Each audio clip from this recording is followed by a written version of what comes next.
Good evening and welcome back to today's The Hindu Analysis.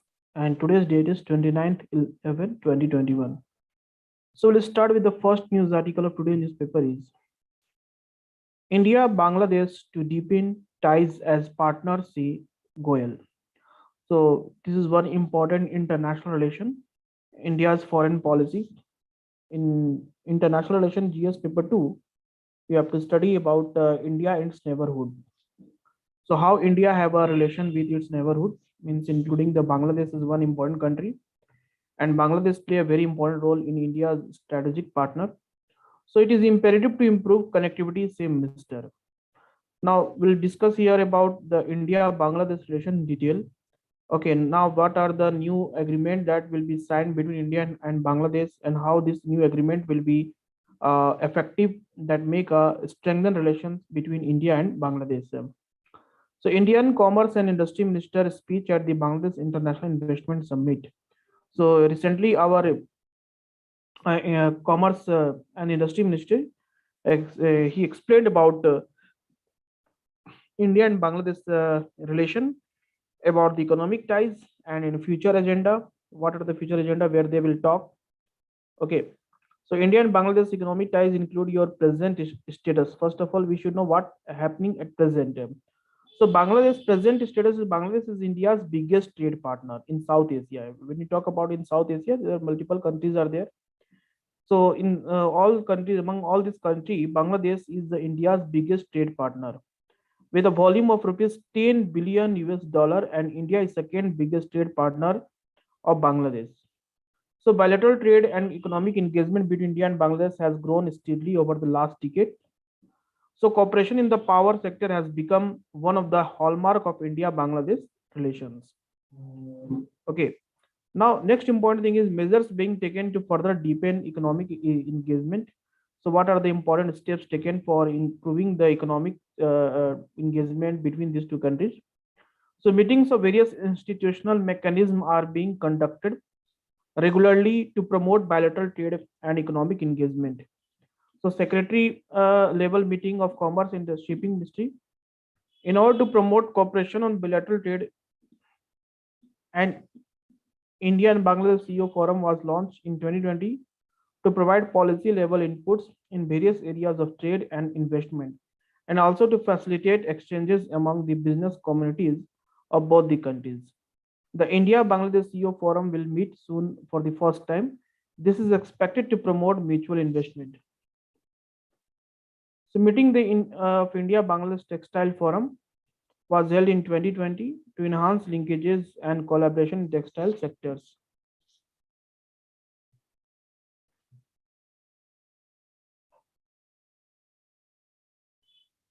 The two countries are working towards a comprehensive economic partnership agreement. On the infrastructure front, the connectivity between the two neighbors has been strengthened over time via roadways, railways, waterways, and airways.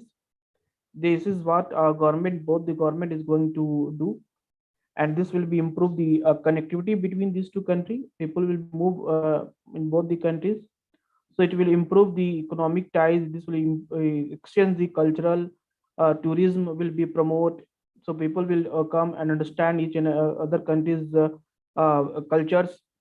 The land customs stations have been upgraded to integrated checkpost for just illegal migration. Okay, a fake currency note, smuggling of different items, that should be a ban. So Indian company have a notable presence in Bangladesh. Many of the Indian companies are present in Bangladesh. They're working very good. They generate employment, also improve the GDP of Bangladesh. And currently around 350 Indian companies are registered in Bangladesh.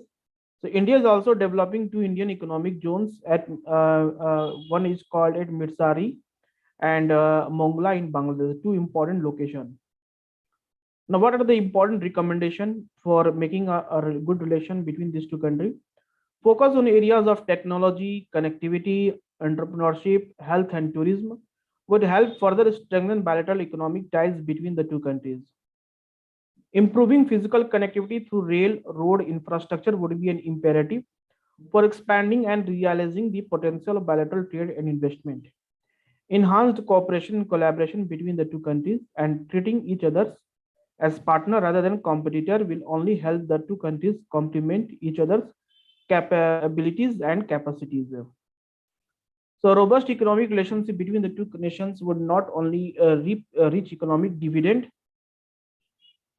for the two nations, but it also would also bring in era of economic prosperity in South Asia. Next important article is COP26 pledges need a new climate of cooperation. So Glasgow meeting, where our United Nations Framework Convention on Climate Change. This is a conference of Part 26 meeting. Developing economies such as India are burdened with other issues and require the help of developed North. So this is editorial discusses the promises made at Glasgow COP26. Okay, and highlight the need for a new climate for cooperation. So background of Glasgow COP26 promises made following the net zero objective. The United States and Europe launched the next most important climate goal, the Global Methane Pledge, which was signed by 104 nations and aims to reduce the global methane emissions considerably by 2030. Noteworthy absentee. There were some significant absentees when global leaders convened in Glasgow for the COP26. Xi Jinping and Vladimir Putin, the leader of the world's second and fourth greatest carbon emitter, respectively, did not make it at Glasgow. So India is promising to achieve such target. This is one most appreciable at the world level. So concerned with the India's commitment, India set a deadline of 2070, which is 2 decades later than the original date of 2050. India, despite being the world's third largest emitter of the methane, was not a signatory. Despite having the world's biggest contiguous mangrove forest, the Sundarban, India was not included in the vote to stop deforestation. Now, significance and potential of India pursuing green energy.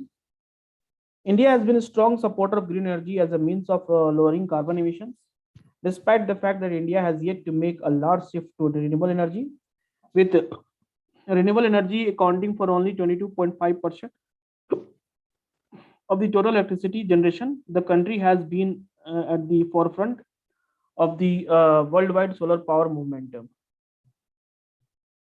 With France, the country co-founded the International Solar Alliance, an alliance of more than 120 nations dedicated to the promotion of solar energy. India, along with over 35 other countries, signed a Glasgow Breakthrough Agenda at this year COP26 to promote clean energy and make it more accessible in order to boost India's position on renewable energy, such as solar energy. Okay. Then what are the challenges of India? Green energy challenge. First of all, challenge for in front of India's green energy challenge. Then when it comes to moving green energy, India has two major challenges: the consumption of the world's second largest population and lack of appropriate renewable energy sources. Less dependency on nuclear power. India is still a less dependent on nuclear power. Countries with population equivalent to India, such as China and the United States, have relied heavily on nuclear power to reduce the carbon emissions, something India cannot do since it is not a member of the nuclear supplier group.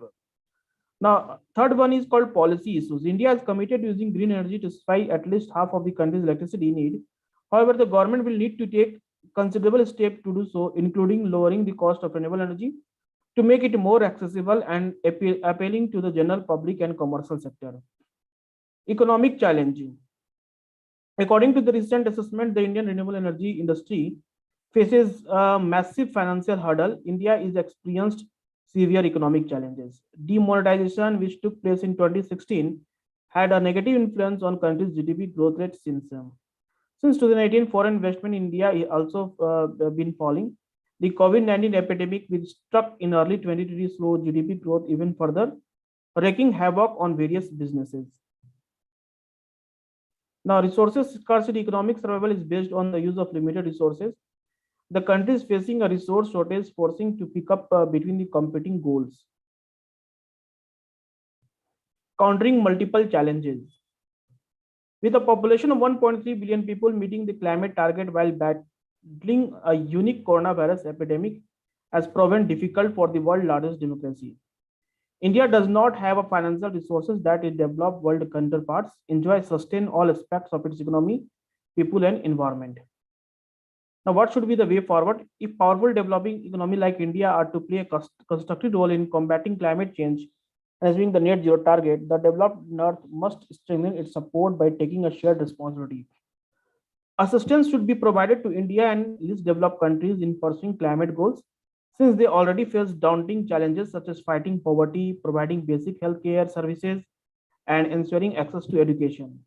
So, people without food when they are hungry, medicines and doctors when they are sick, and schools for their children cannot be expected to understand or relate to advantages of climate change being debated. Now, next important article is understanding the new variant of virus. So, a new variant of SARS-CoV-2 that is called B11521 has been designed as a variant of concern by the World Health Organization and has been named. Now, as of date, 9 countries have confirmed the presence of Omicron. This includes South Africa, Botswana, England, Hong Kong, Australia, Italy, Israel, Czech Republic, and Belgium. So, according to the recent release of INSAT-CoG bulletin, none of the sequence sample in India have Omicron variant until date. The Omicron variant has large number of mutations compared to other prevalent variants circulating across the world. This includes 32 mutation in the spike of protein. So this is the new variant. Concern is here about given the fact that many of the mutation have been noticed in the receptor binding domain of the spike protein, there are concerned that this mutation may cause increased transmission as well as lead to vaccine escape and breakthrough infection in already vaccinated individuals. From a diagnostic point of view, some of the mutation in the spike protein cause primers. Some of the RT-PCR kits do not function as expected. This led to spike gene target failure, which would make it difficult to diagnose COVID-19. Okay, so way forward here, enhanced surveillance and genome sequencing of the variant should be undertaken to detect and track the prevalence of Omicron variant. Rapid sharing of genome sequences of the virus and the epidemiological data linked with it should be made publicly available to help in developing better understanding of the variant. Existing public health and social measures need to be strengthened to control and prevent the transmission. Vaccination coverage has to be enhanced to slow down the emergence of any future variants. So this should all are important and important news from today's newspaper. So we'll meet you tomorrow to discuss tomorrow newspaper in detail. Thank you. Good night.